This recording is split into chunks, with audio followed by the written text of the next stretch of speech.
Halo semuanya, selamat datang di podcast Editalk Inovasi Pembelajaran Masa Kini. Saya Nadia Salsabila, senang sekali bisa menemani kalian hari ini. Kali ini kita akan membahas topik yang sangat menarik loh, yaitu inovasi dalam pembelajaran sistem pernapasan dan bagaimana platform model bisa menjadi solusi yang efektif dalam pembelajaran digital. Nah, bersama saya sudah hadir seorang narasumber yang ahli di bidang pendidikan dan teknologi pembelajaran. Mari kita sambut Radol King dari jurusan Pendidikan Biologi Universitas Haloleo. Halo semua, perkenalkan nama saya Radol King, mahasiswa jurusan Pendidikan Biologi Angkatan 2022. Oke, baik. Sebelum kita masuk ke inti pembahasan, bisa diceritakan dulu mengenai latar belakang terkait inovasi pembelajaran ini? Ya, tentu merupakan suatu kebanggaan terhadap diri saya pribadi karena telah berkecimpung di dunia teknologi ini, kemudian mengembangkan berbagai metode pembelajaran berbasis teknologi ini, dan tentunya untuk mata pelajaran sains yang sulit diterima oleh siswa. Nah, sehingga bagaimana saya merancang metode pembelajaran yang berbasis online, kemudian berbasis teknologi, sehingga pembelajaran ini tidak hanya menggunakan media konvensional saja, tetapi terus mengikuti arus perkembangan zaman. Seperti itu kan? Oke, wah menarik sekali ya. Sekarang mari kita bahas lebih dalam. Seperti yang kita ketahui bahwa sistem pernapasan adalah materi yang penuh dengan istilah dan konsep yang abstrak. Menurut Anda, apa tantangan terbesar dalam mengajarkan sistem pernapasan kepada siswa? Iya, tentunya ada banyak sekali tantangan yang kita hadapi dalam mengajarkan suatu materi kepada para siswa, karena yang menjadi fokus kita adalah bagaimana siswa itu mampu memahami segala materi yang kita sampaikan.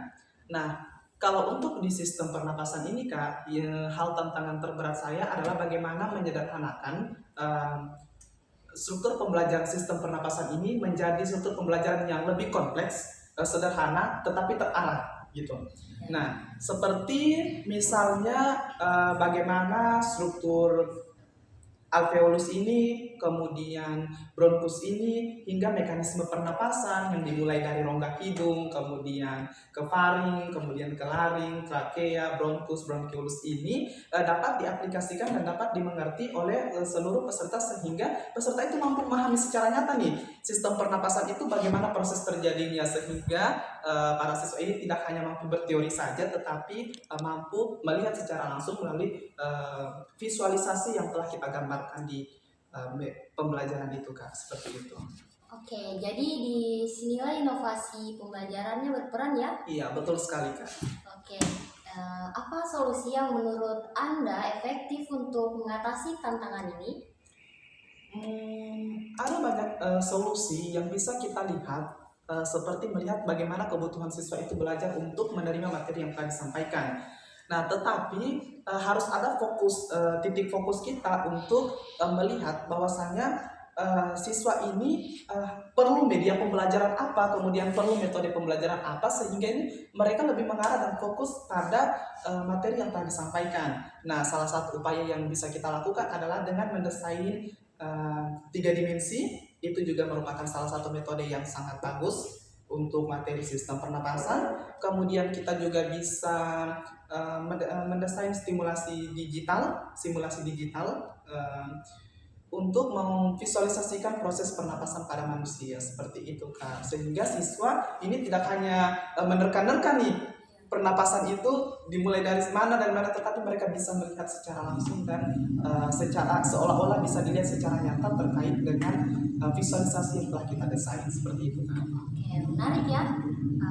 Nah, sekarang kita beralih ke topik Moodle. Banyak yang bilang Moodle adalah salah satu platform pembelajaran yang cukup mumpuni. Bisa Anda jelaskan bagaimana Moodle bisa menjadi solusi dalam pembelajaran sistem pernapasan ini? Iya, Moodle ini merupakan salah satu dari banyaknya platform media pembelajaran. Nah, salah satu keuntungannya bahwasanya model ini dapat dilihat bahwasanya model ini merupakan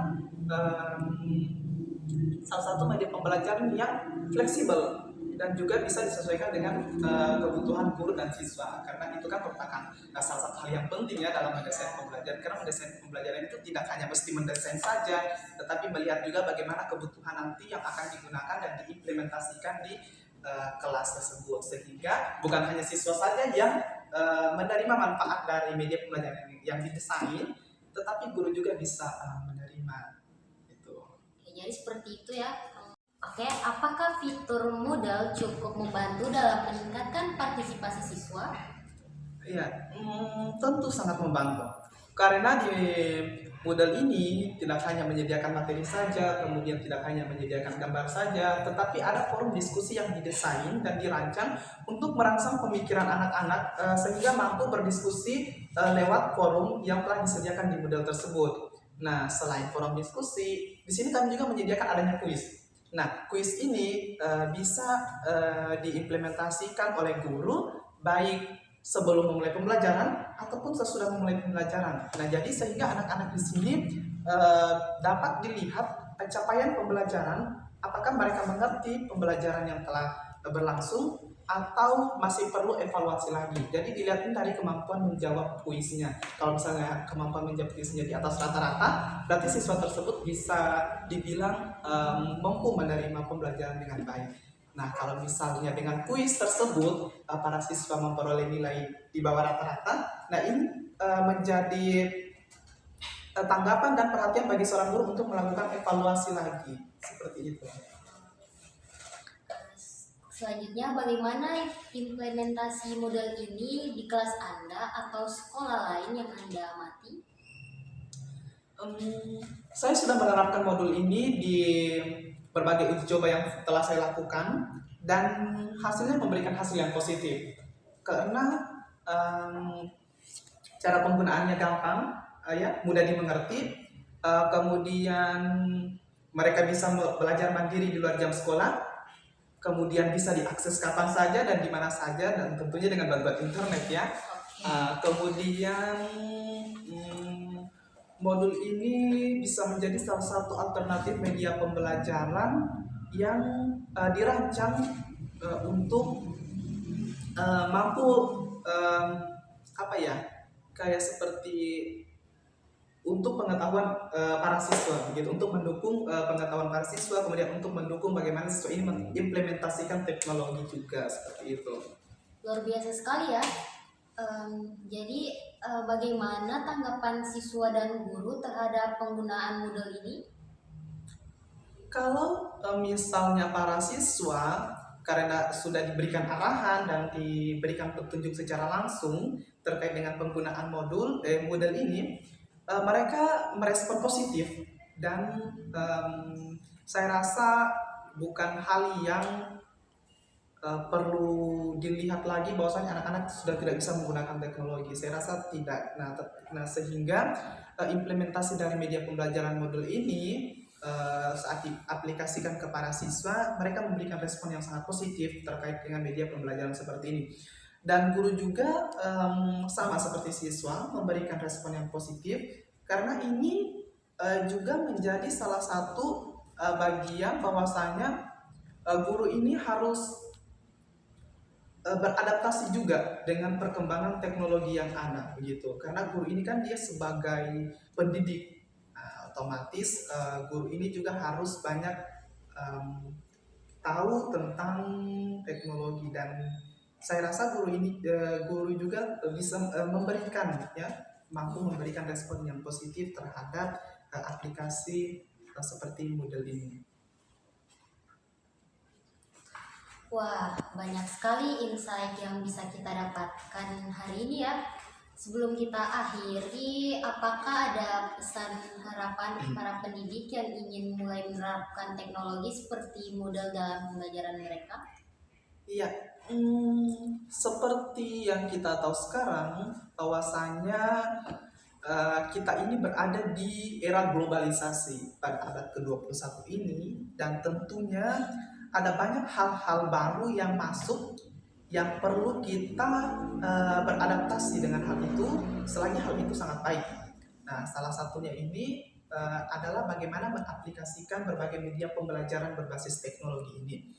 Nah, saya rasa bagaimana teknologi ini dapat digunakan sebaik mungkin, terkhususnya untuk menunjang pembelajaran itu satu, kemudian memberikan pemahaman kepada siswa melalui media pembelajaran berbasis teknologi ini, dan tentunya guru juga yang mampu beradaptasi dengan teknologi, yang mampu memberikan edukasi kepada para siswanya, dan juga mampu berkontribusi terhadap perkembangan zaman ini. Dan saya rasa guru juga harus bisa mendesain media pembelajaran, bukan cuma modul saja, banyak media pembelajaran yang bisa didesain, yang bisa diaplikasikan dengan media-media pembelajaran yang dianggap sulit ya, karena selain sistem pernapasan, mungkin dari pembelajaran biologi lain seperti genetika ini kan juga menjadi salah satu materi yang sulit dipahami oleh para siswa ya,